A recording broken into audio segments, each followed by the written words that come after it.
Que ton nom soit glorifié, que ton nom soit célébré ce matin, Seigneur. Oh, merci, parce que je sais que ce matin, tes bontés se renouvellent pour un homme et pour une femme. Oh, merci Jésus. Merci Seigneur. Merci parce que je viens célébrer la puissance de la grâce de Dieu dans la vie de celui ou de celle qui m'écoute en ce moment même. Merci pour ces heures qui sont les dernières pour lesquelles tout va de gauche à droite.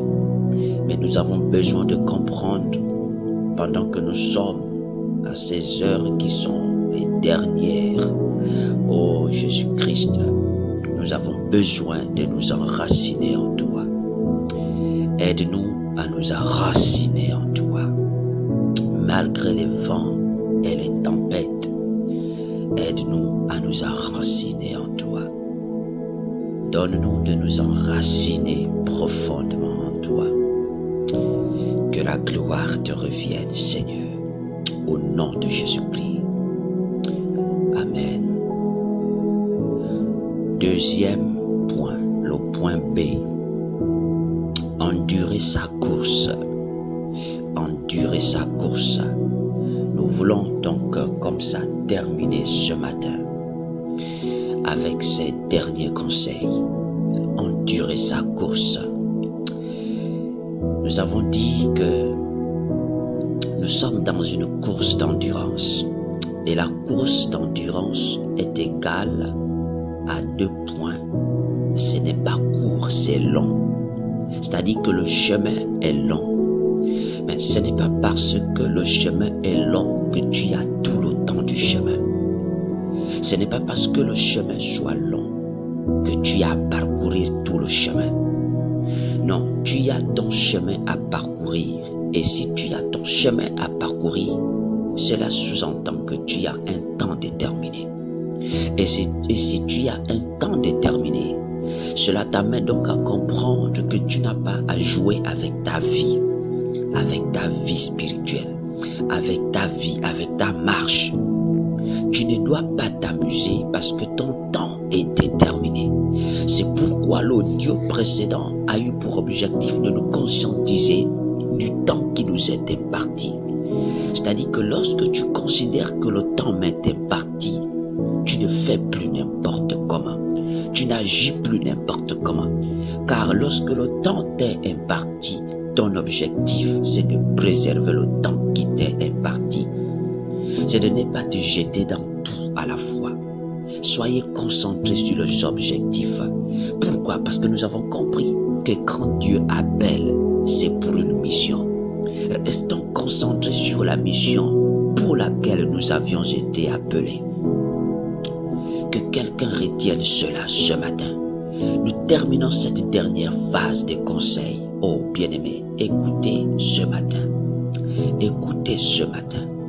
La marche, cette course dans laquelle nous sommes, est une course de foi. Vous devez donc prendre conscience qu'après vous, d'autres viendront.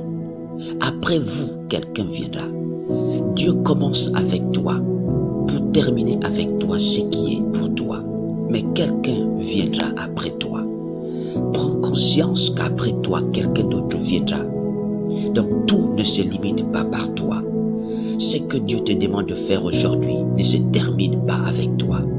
Il a aussi d'autres personnes avec qui travailler. C'est pourquoi sors de la distraction. C'est pourquoi sors de la timidité. C'est pourquoi sors de tout ce qui peut te déporter hors du plan de Dieu pour ta vie. Alors ce matin, nous terminons avec les dernières conseils. Paul, pendant qu'il est en train de s'en aller, il va donner des conseils à son élément, à son pasteur, à Timothée. 1 Timothée 6,12, il va dire: combat le bon combat de la foi. Saisis la vie éternelle, car Dieu t'a appelé à connaître cette vie quand tu as prononcé ta belle déclaration de foi en présence d'un grand nombre de témoins. Nous allons aller étape par étape. Il dit combat le bon combat de la foi. Dans cette course, lorsque nous avons dit que cette course est passée en Christ, nous devions comprendre que courir en Christ n'est pas synonyme de ne pas avoir des problèmes. C'est tout ceci, c'est ce que nous savons. Mais je voudrais dire à quelqu'un qu'il n'existe pas de spiritualité, de chrétienté qui ne soit confrontée à la difficulté. Il n'existe pas de chrétienté qui ne soit confortée à ce qui est dur, à ce qui est difficile. Mais Paul lui-même, il dit encore, il dit que les épreuves produisent en nous la persévérance. C'est-à-dire que pour persévérer, il faut être confronté aux épreuves. En fait, les épreuves deviennent le carburant de la persévérance. Je ne sais pas si quelqu'un me comprend. C'est-à-dire que les épreuves deviennent, les difficultés dans cette marche deviennent le carburant. C'est-à-dire que lorsque le carburant est fait pour quoi? Le carburant est fait pour nous conduire, pour garder notre moteur, pour garder notre spiritualité en mouvement. C'est-à-dire que nous avons besoin des épreuves pour pouvoir progresser. Nous avons besoin des difficultés pour pouvoir progresser. En quoi que ce soit, nous avons besoin d'un carburant. Quel est le véhicule qui peut marcher sans le carburant? C'est pas possible. Chacun a besoin du carburant. Donc ce que tu vis est en fait au quotidien l'image du carburant dont tu as besoin pour progresser dans ta foi. C'est pourquoi il dit combat le bon combat. C'est-à-dire que le combat de la foi est décrété comme étant le bon combat. Un point et c'est tout. C'est le bon combat. Quand tu cours, si tu crois avoir une vie sans problème, frère, tu perds ton temps. Ça n'existe pas.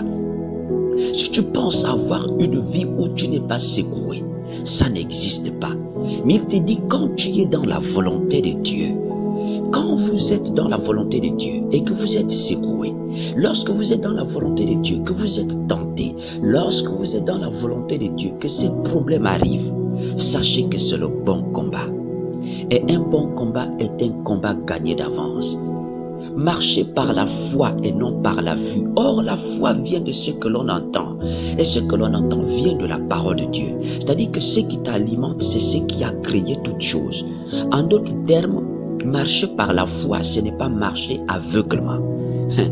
Il dit marcher par la foi et non par la vue. Cela ne signifie pas marcher aveuglement, car la foi vient de la parole qui a créé toutes choses. En d'autres termes, marcher par la foi, c'est marcher en homme averti. C'est-à-dire que celui qui marche par la foi voit plus loin que celui qui marche par la vue. Vous comprenez? Donc, je voudrais donner ces conseils à quelqu'un en terminant cette partie. Marchez par la foi. C'est-à-dire que voyez plus loin. Face à ce qui vous arrive, face à ce dans quoi vous pouvez vous trouver au quotidien, marche par la foi. En d'autres termes, sois au contact de la révélation pour voir plus loin. Marchez par la foi. Voyez plus loin.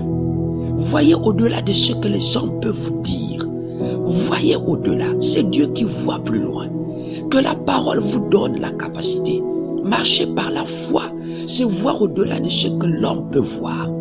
C'est quand tu es dans une situation, dans cette marche, quand tu es en train de te réjouir, quand Dieu te bénit, vois plus loin. Ton regard doit aller plus loin. Voyez au-delà, voyez au-delà. Marcher par la foi, c'est un synonyme de voir au-delà. Ne te limite pas à ce stade. Vois au-delà, frère. Vois au-delà. Voyez au-delà de ce que vous avez présentement. Voyez au-delà de là où vous sommes en ce moment. Que votre regard aille au-delà.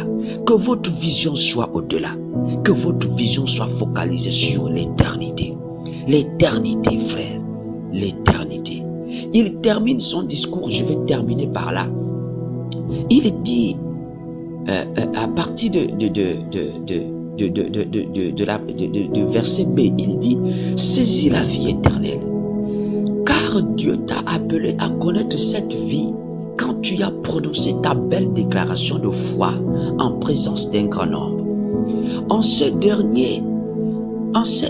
Pour pour cette dernière partie, je voudrais te dire à toi qui m'écoutes, et dit pour cette fois que tu as prononcé devant un grand nombre, en d'autres termes, fais attention à ton témoignage.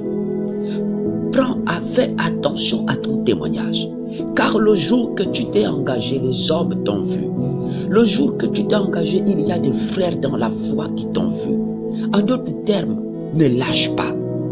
Tiens bon, parce que désormais, tu deviens un témoignage. Tu deviens un exemple. Tu deviens un modèle. Que ton témoignage ne soit pas bafoué. C'est-à-dire que ta spiritualité, les hommes te regardent. Sois un bon témoignage. Sois quelqu'un pour qui on peut s'inspirer. Est-ce qu'on peut s'inspirer de toi? Dans cette marche-là, quand tu traverses les épreuves, est-ce qu'on peut s'inspirer de toi?